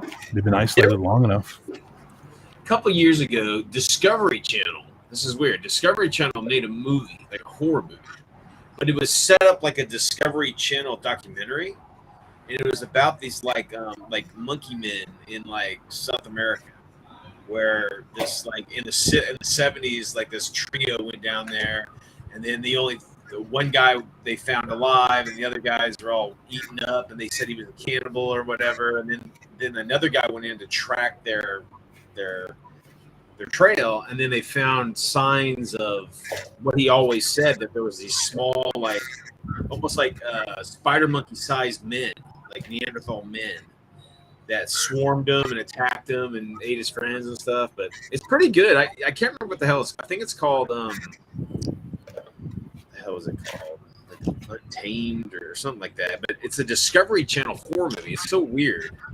Yeah, that's pretty weird. Yeah. I'll tell you what, I watched Malice the other night, which is like the part 2 of another movie, and it was terrifying. And scary movies usually don't make me scared. But it's about like this cop that stays overnight at a station, and it's the last night that station. Yes, I have seen that. She's And, like, well, they made a second one. oh, okay. And it gets more into like the cult and all kinds of shit. And I was Oh like, yeah, with the girl whose father was the last Yeah, it was the cop cop, on yeah. shift, and he was accused of killing people. Yeah. I saw something about that that. was scary, man. Damn. Well, humans are always scarier than monsters. Yeah, and But that's it's what it often was. that humans are the monster, even in human Why? standards. Have you ever seen the Monster Squad? Oh shit, dude! Yeah. When he I shows her, the tattoo, and he says, you know, great. you It's a know, powerful scene. very Yeah. powerful. Very powerful. Yeah. Humans In are fact, I scarier put than a scene of that in my last video. It was like, she's not a virgin, is she? No, but he doesn't count.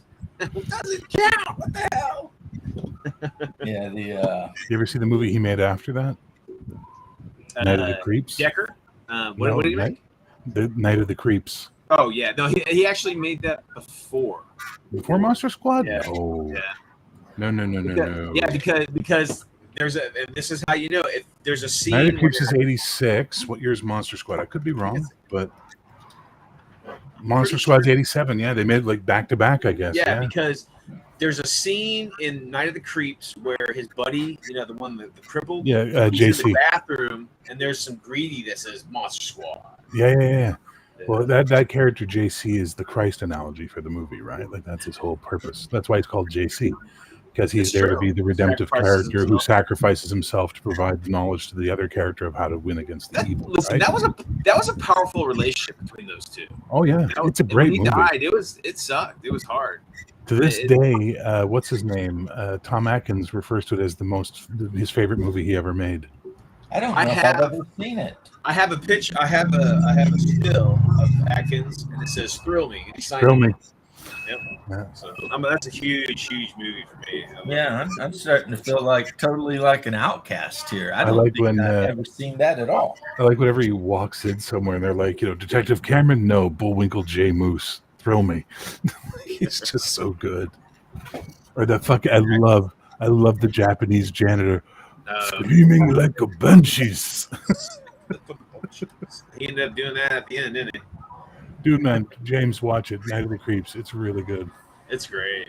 Most of Decker's flicks are good. Yeah.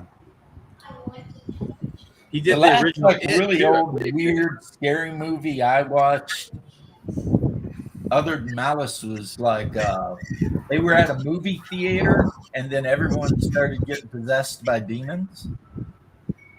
Oh, that's Demons. The Italian They film. were all running around like Italian one? maniacs, Yeah, trying not to get ate by the demons. Yeah, it's the Italian film. There's two versions of that film. There's one where it takes place in a movie theater and one where it takes place in an apartment building. But it's the Yeah, same it was movie, a foreign film. same cast, same everything. Yeah, It's great. they're actually two different movies. They're not Yeah. versions. It's just No. like Demons 2 and then Demons 3. It was like the apartment It's the building. same fucking story. It's the same Yeah, cast. it is the same fucking I'll thing. tell They you what, did. the Italians back I love in the black guy. Was that Fulci? I think it's Fulci, but I love the black guy. Come on now, we gotta get some weapons. We gotta arm ourselves. I love that The movie. freaking Italians were making some scary shit. So the guy Still who are, starred still are. in the second one was the guy who played Tal Cabot in the two Gore movies. Oh. Oh, okay. Yeah, And then I watched another one where the fire department, this like VHS, whatever VHS is good. not VHS. Sorry, no, woman it's not was VHS. riding What the with fuck the is it fire called? department. They had to Evil or- respond to an It's apartment not. building. It's not. Yeah, it's not. It's Yeah. REC. REC. That's it. But what's the Spanish version of it called? Oh, Record. Yeah, it's REC. REC. But Yeah, I, REC, yeah. is that the Spanish? Yeah, the Spanish version is REC. Yeah, That's a REC. good one. And then That's a another one, I damn don't know good if who made it, but it was like there was this like Asian cult, and they were going through the whole thing, and then in the end, the last guy was trying to get away, and like the devil. With the girl, where they want to get the girl pregnant to give out the devil Right. or something. Yeah. What the fuck is Oh, that? that was the ABCs of ABCs Death. of Death. There's that one. It's like they're like running out of that school. They're trying to Yeah. escape. And Yeah. it's just like a footage. Like they're running a camera. Yeah, it was like footage. Yeah, and like like in the end, after the devil was born or whatever, they were all just cutting their own throats and stuff. It's like And he's running out the door, and he looks behind him, and there's like Satan is like behind, like back there or whatever. Yeah, that was crazy. The good one was like those guys those guys go out on the town, right, and they bring back this girl, and she ends like one of the guys that she's That's VHS. into. That's Is that VHS. VHS? Yeah, Okay. that's the succubi. Yeah. Yeah. That girl's fucking creepy looking. Dude. That was I've seen her in great. other stuff. That was a great story there. She's got them bug eyes. That girl. Yeah, you got VHS and I think VHS 2. Which wasn't. Oh, as there's good. like 6 of them. VHS 2, Electric There's a bunch Boogaloo. of them. But Trick or Treat was good. Did you see Trick or Treat? Oh yeah, Trick or That was Treat. really good. My favorite though for the old horror anthology films, I mean, Creepshow will always be the top dog. You can never beat Creepshow as just being an amazing film. Creepshow's But, awesome. Tales from the Dark Side.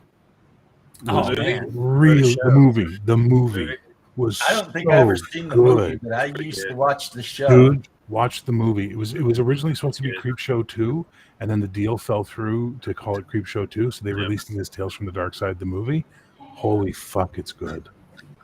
Man, talk about a show that just fell apart, dude. That first season of Tales from the Dark Side was great, and then it just tanked.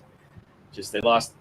I'm going to need some memory jogging a little bit, like Tales from the Dark Side. Like That what was happened? It was just an anthology show. It was like every week it was a different story. It was like a Twilight Zone, but it was more like monsters. Okay, and Creepshow is Creepshow the one that had the one story where the dude was on the raft in the lake? Yeah, that's the second. That's Creepshow 2, yeah. And there was something in there like a giant. that was a amoeba good thing one. eating Yeah, that's everybody. a Stephen King story. That's a Stephen King tale, yeah. The And then Raft. the wooden Indian. That's you're thinking Creepshow 2. That's Creepshow 2. So what happened Creepshow with 1. Creepshow Creepshow 1 is the thing in the crate with Adrian Barbeau as his loud. Oh yeah, wife. yeah. Okay, you got me now. I'm with you. That's great. But Yeah, Tales from the we're- Dark Side's we're really around good for there. stuff like the wraparound story is Deborah Harry from Blondie as a witch who's getting ready to cook a little Yeah, boy. she wants to cook a little kid, Yeah. but the kid keeps telling her stories. Exactly. And the last story is the Heartbreaker, the one with Ray Don Oh, Chong yeah, and the James gargoyles. Remar about the gargoyles. Oh, that fucking wrenched me when I saw it. I was like 17, 18. It wrenched me. It was so heartbreaking. That was a sad ending. That was. It's yeah, they made some good movies back in the day. Well, before everybody got all tetchy about everything, they could do stuff and have some dark shit come out and get it out of our souls. That was the purpose of horror. Horror has always been, from the first horror stories ever told, is meant to be cathartic. It's meant to get our darkness out of us. This is I'm a huge gore hound. I love fucking horror.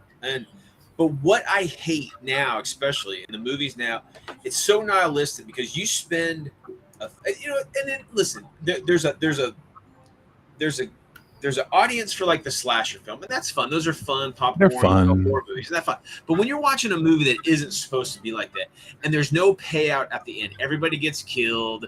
There's no survivors. It's just meaningless, man. All it is the. This is how I feel about the entirety of Eli Roth's career. Oh yeah, Eli Roth's career. I can't stand his movies. Yeah, I don't know why he's the level And of Rob that. Zombie, same thing. Rob Zombie's 100%. Zombie the has a same great film eye. Like he's a great filmmaker, but yeah, his stories are just wrenching. I mean, Which one? Like all of them. All of which director? Zombie. Yeah, no. Zombie. Yeah, Rob Zombie's an Zombie. amazing visual director. Yeah, he's a great director. He's Ridley Scott for horror. He understands where the camera goes. He's got a good team for his lighting, everything. But like Ridley Scott, he can't tell a fucking story. He definitely can't do comedy. I have not ever seen the Rob Zombie movies, even though a long time ago I dated a chick that thought they were the best thing ever. But I didn't like the one with the 3 people that wander around doing evil shit. Depends which one. House of a Thousand Corpses or Devil's Rejects? Devil's Rejects. I read what it was about, and I was like, I don't want to see that. And then he had like X, and then there was all of his movies are like that. They're just visceral, and then there's no payout. Everybody gets wasted in the most horrible way. Yeah. And it's just like Call of Cthulhu. Well, So Rob Zombie's wife, Sherry Moon Zombie, here's the beauty of marrying Rob Zombie. If it wasn't for him, she'd either be a fucking playmate in porn or be like the new Lena Quigley of this generation and nude everywhere. But because she's married to the director, she never has to show her tits in any of the movies she's in. yeah, You know, she's only in his movies because no one else is fucking casting her. yeah, she doesn't do anything else but his Yeah, stuff, she's the blonde lady, right? which is fine. Yeah. I mean, that's I don't care. She's not a shitty actress, but she ain't a great actress. No, I haven't seen the one Lords of Salem. I still haven't seen Yeah, that. it's no good. It's no good. Just watch the Lords of Salem music video. The Rob Zombie Lords of watch that. That's like Witch General. What's the Witch General? The one with Christopher Lee. It's like that. It's like the Witch General, whatever. So it's like more like a horror Hammer film. Yeah, it's like a Hammer film, like music video. But his movie, Lords of Salem, sucks. Does it? Sucks. Yeah, it's no. I mean, Yeah, it wasn't any good in my opinion. The Christopher nothing to Lee movie do you're with- thinking about is Witchfinder General. Yeah, Witchfinder General. His music video is basically an animated like version of Witchfinder General. It was great. Oh, the Hammer films, man. The Hammer's great. Bleeker, you can Hammer say made some she's good good enough as an actress for that horror genre of flicks, too. film, but then you can compare her to Jamie Lee Curtis or Lena Quigley or Well, let me I mean, see. Who else is another big scream queen from the old days? You know? well, I'd have to say that Jamie Lee Curtis is a good actress. I think she's Yes, good. but she started as a scream Yeah, queen. she was a scream. You know, just because someone's in horror films doesn't make them a bad actor. Go watch Return of the Living Dead. I mean, Lou Gulager's in that fucking movie. for yeah, fuck's dude, sake, I you got know? Cool Gulger's signature too. Nice. My favorite. Are you talking about the one they filmed on like a budget of tens of dollars? Dude, The one with the Cool zombies in the Black and the- white return. No. The Return of the Living Dead's the one from the 80s where it's like My punk rock favorite- zombies. My second favorite all-time movie ever, Return of the Living Dead. One being Ben-Hur, the original, and then two, Return of the Living Dead. Those are my two Nice. favorite films, man. Ben-Hur with Charlton Heston. Oh yeah, yeah, Oh, definitely. yeah, Now, I'm not even a religious guy, guys. I'm not a religious guy. But when those scenes when he interacts with Jesus, I agree, Bleeker. I cry. And at the end, when his parent or his mother and his sister are no longer lepers, I'm just weeping. So It's here's like a I am a question for you, religious War. guy, but for me, Yeah, it it's was like- all about the chariot races. Well, Oh, Stuntman got fucked up, so that I worked did. out. That was a real chariot race, man. Yeah. Uh, Word War, here's a question I have for you, buddy. Yeah. Are you done with zombies the way I am? Like, I mean, like, what the fuck Yeah, else do we I mean, need? See, so like in my genre, in the zombies in my games, when I have them, they're not. You can't kill them. That this is the difference. You can't kill them. The only way to stop them is you have to produce so much damage to the body that they can no longer functionally get you. So they're brutal, and a lot of people don't like playing with them because they're so powerful. And I don't like playing with zombies. Zombies were cool at one time, but yeah, zombies are so overdone. Have you read the book World War Z? Yeah, it wasn't bad. I like some of the stuff they did in there, like just waiting for the zombies to rot until Yeah. like they couldn't move anymore because they had no more muscle mass. They were just skeletons. Or Or in the like- winter they froze solid. You know? Yeah, they would go north. We were just talking Freeze about solid. that. Where was that? There has to be a point where the zombies, decompose or, Well, in rot, or the insects get them. And in then my what? story, they're supernatural, right? No one knows why they are, and animals won't feast on them, insects won't consume them, and they don't break Gotcha. down in the traditional sense. Like for whatever reason, the natural elements of our biosphere will not touch them. So when they actually, it takes them forever to actually break down because it usually has to do with them, bumping into shit or getting purposely destroyed by whatever. But they'll dry out and they'll like freeze and stuff like that. But for some reason, living organisms will not consume them at all.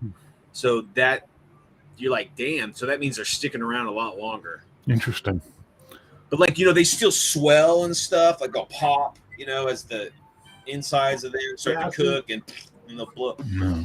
But yeah, it's there's no easy headshot in my game. There's no you can only produce so much damage, they just can't function anymore. So but So it makes him a true threat, because this whole BS where you shoot him in the head, that's such a cop-out. I mean, if you're going to really go undead, killing machine, they're already dead. How do you kill the dead? Well, yeah. And Return Living Dead. Hell got full. Yeah, although Return Living Dead is a comedy, it's a horror comedy, it is just frightening, man. I saw that in the theater as a kid, and I still have the soundtrack in my car right now on CD. I listen to it like daily. Best punk soundtrack ever. That's the one Amazing that starts out with the Slime Man. Yeah, Tarman. The Tar Man. And then the next thing you know, the zombies are like, send more cops. Send more cops. Send more firefighters. Yeah, exactly. You That's guys great. ever have that fantasy where a bunch of old men are just like eating you Trash is alive? taking her clothes off again. Yeah, I love the that weird fucking chick. movie. You know the story of her pubes, right? Yeah. So she does the strip scene. For those who don't know, she does the strip scene, and Lena Quigley is shaved clean. And the director's really happy with it. And the producer sees it. He's like, you can't fucking show that on TV or in a cinema. No. So they go, okay. And they get the hair and wardrobe department to make a merkin for her, and they reshoot the scene with the merkin. The producer sees it, he's like, you can't fucking show pubic hair in movies and on TV. What the fuck is wrong with you? He meant crop the scene.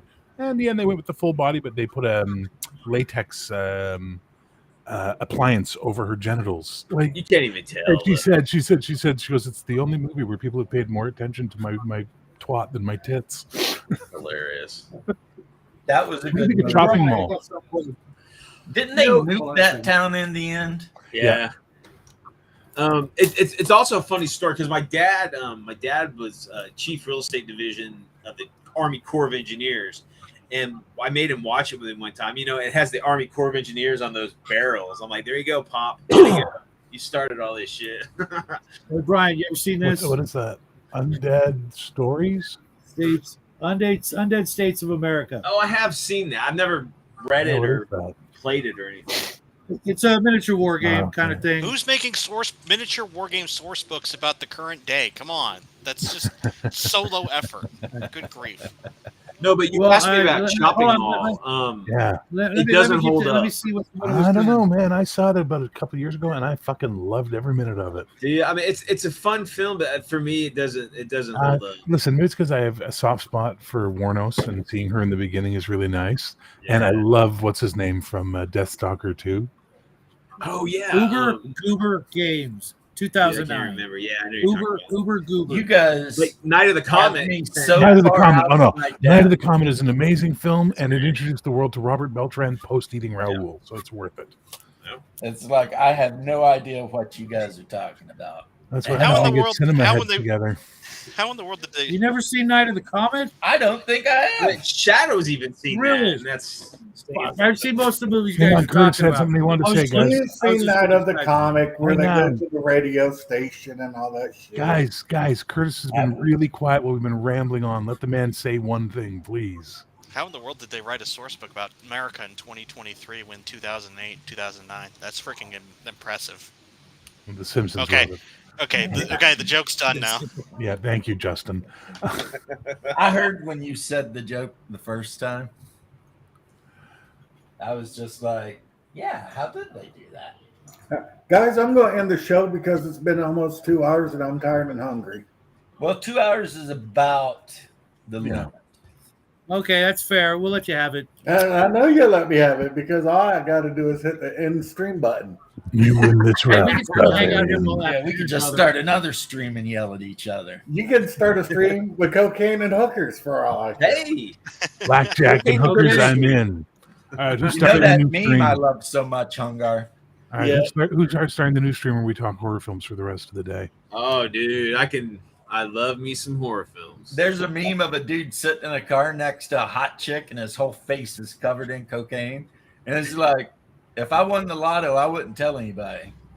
But there Or would he be should hints. it should have said, "You want a seat?" But If there'd I be won the hints, lottery, though. I wouldn't tell anybody, but there'd be hints.